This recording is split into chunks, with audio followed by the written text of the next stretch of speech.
మిత్రులారా, కొడంగల్ శాసనసభ నియోజకవర్గంలో దాదాపుగా 35,000 ఓట్లతోని కాంగ్రెస్ పార్టీ గెలిచిందంటే వేదిక మీద ఉన్న నాయకులే కాదు, నా ఎదురుగా ఉన్న సుశిక్షితులైన కార్యకర్తలు సైనికుల్లాగా పనిచేసిండ్రు కాబట్టి ఈనాడు కొడంగల్ శాసనసభ నియోజకవర్గం నుంచి మనం తెలంగాణ రాష్ట్రానికి నాయకత్వం వహించే ఒక మంచి అవకాశం మనకు కలిగింది. 75 సంవత్సరాల స్వతంత్రంలో ఒక్కసారి అచ్యుతారెడ్డి గారి ప్రాంతం నుంచి మంత్రిగా బాధ్యత చేపడితే పెద్దలు గురునాథ్ రెడ్డి గారు 5 సార్లు ఎమ్మెల్యేగా గెలిచినా ఏ ఒక్క ప్రమోషన్ మంత్రి పదవి కూడా మన కొడంగల్కు ఎవరు ఇయ్యలే. మరి ఇన్ని సంవత్సరాలు పదవుల విషయంలో అన్యాయం జరిగినా, నిధుల విషయంలో అన్యాయం జరిగినా, సంక్షేమం విషయంలో మనకు జరగాల్సిన న్యాయం జరగకపోయినా, కర్ణాటక సరిహద్దులో ఉన్న కొడంగల్ అత్యంత వెనుకబడి ఉంటే ఏ రోజు ఏ నాయకులు ఎవరు మన బాగోగులను కనుక్కోవడానికి కానీ మనం బతుకున్నామా చచ్చిపోయినామా అని చూడడానికి ఎప్పుడు రాలే. ఇన్నేళ్ల నిరీక్షణకు ఈనాడు తెలంగాణ రాష్ట్ర ప్రజలు ఒక గొప్ప అవకాశం ఇచ్చి తెలంగాణ రాష్ట్రంలో పరిపాలననే కొడంగల్ ప్రజలు చేతిలో పెట్టినరు అని అంటే కొడంగల్ వెంకటేశ్వర్ల స్వామి మద్దూరులో ఉన్న బావోజీ ఆశీర్వాదం కొడంగల్ ప్రజలకు దక్కింది కాబట్టి, చిట్లపల్లి దర్గా ఆశీర్వాదం మనకు దక్కింది కాబట్టి ఈరోజు మనము ఇంత గొప్ప అవకాశాన్ని పొందగలిగినాం.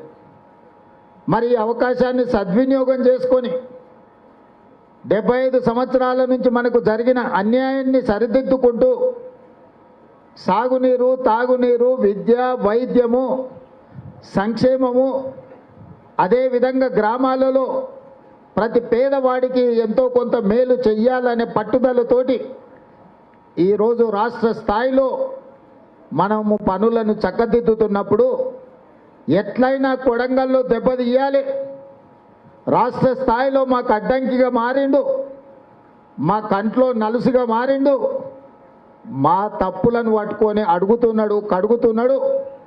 అందుకే రాష్ట్ర స్థాయిలో దెబ్బతీయాలంటే పునాదిలో దెబ్బతీయాలని ఈరోజు బీఆర్ఎస్ వాళ్ళు, బీజేపీ వాళ్ళు కుట్ర చేస్తున్నారు. పేర్లు వేరుండొచ్చు బీఆర్ఎస్, బీజేపీ, కానీ వాళ్ళ లక్ష్యం ఒక్కటే. వాళ్ళ దృష్టిలో ఒకరిని అధికారంలో నుంచి దించింది, ఇంకొకరిని అధికారంలోకి రాకుండా ఆపింది ఒక్కడే అని ఈరోజు కొడంగల్ ప్రజల మీద కక్ష కట్టి బీఆర్ఎస్, బీజేపీ వాళ్ళు కొడంగల్ శాసనసభ నియోజకవర్గంలో కాంగ్రెస్కు ఓట్లు వేసిన వాళ్ళ ఓట్లు తొలగించడం ద్వారా మనల్ని దెబ్బతీయాలని ఇలా కుట్ర చేస్తున్నారు. ఈ విషయాన్ని 275 పోలింగ్ బూతులు ఉన్న కొడంగల్ అసెంబ్లీలో ప్రతి కార్యకర్త గుర్తించాలి.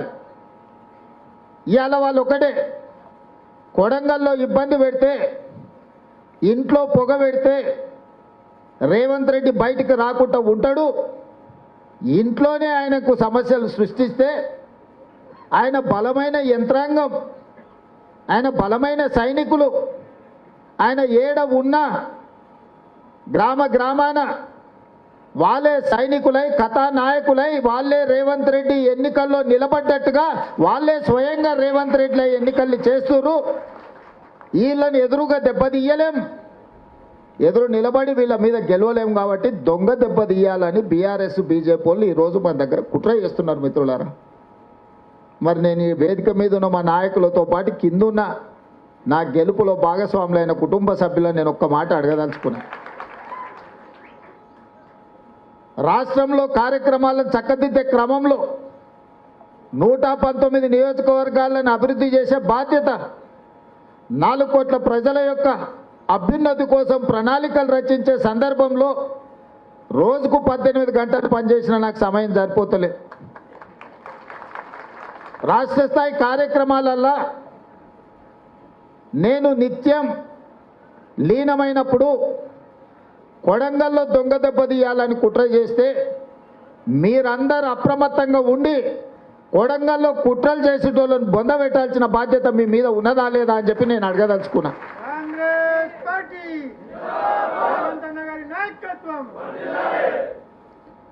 మరి ఈ సందర్భంగా 24 జూలై వరకు ఆఖరి తారీఖు ఉండే ఎన్నికల సంఘం ఆగస్టు 3 వరకు ఈ ప్రక్షాళన తారీఖులను పొడిగించింది.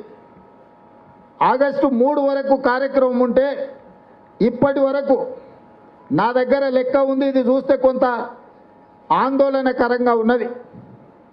దీన్ని మన అందరం ఒక అవగాహన చేసుకొని మండలాల వారీగా నియోజకవర్గం వారీగా ఉన్న ఓట్లు ఇప్పటి వరకు ప్రక్షాళనలో నమోదు చేసుకున్న వాళ్ళ ఓట్లు చేసుకోకుండా మిగిలిపోయిన వాటి వివరాలను ఈరోజు మేము ముందల పెట్టదలుచుకున్నా. మొత్తం కొడంగల్ శాసనసభ నియోజకవర్గంలో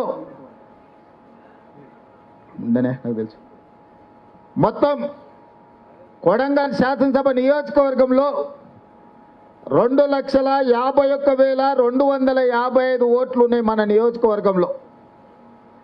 ఇప్పటి వరకు ప్రక్షాళనలో తిరిగి నమోదు చేసుకొని అర్హత పొందిన వాళ్ళు 1,96,620 ఓట్లు ఇప్పటి వరకు ప్రక్షాళన జరిగినాయి.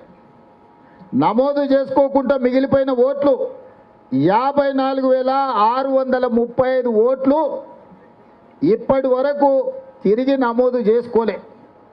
మీరు ఏమి అనుకుంటూ ఉంటే ఇవి ఎంత శాతం అంటే 78% ఓటర్లు తిరిగి నమోదు చేసుకురు. 22% ఓటర్లు ఇంతవరకు ఇంకా నమోదు జరగలే. మరి 22% ఓటర్లు ఒకవేళ కొడంగల్లో తొలగిస్తే మనం గెలిచింది 35,000 ఓట్ల మెజార్టీతో. మరి ఇవాళ 54,635 ఓట్లు తొలగిస్తే మన గెలుపు కంటే ఇంకో 20,000 ఓట్లు మనకు మైనస్ అవుతున్నాయి. 55,000 ఓట్లు దాదాపుగా తొలగి ఈరోజు ఇంకా లెక్కలకు రాలే. మనం గెలిచిందే 35,000 ఓట్ల మెజార్టీతో. మరి 55,000 ఓట్లను ఆ ఓటర్లందరినీ తిరిగి వాళ్ళ వివరాలు చూపించి వాళ్ళని తిరిగి నమోదు చేయించాల్సిన బాధ్యత ఇక్కడున్న బిఎల్ఏల మీద ఉన్నదా లేదా మీరు ఒక్కసారి ఆలోచన చేయండి.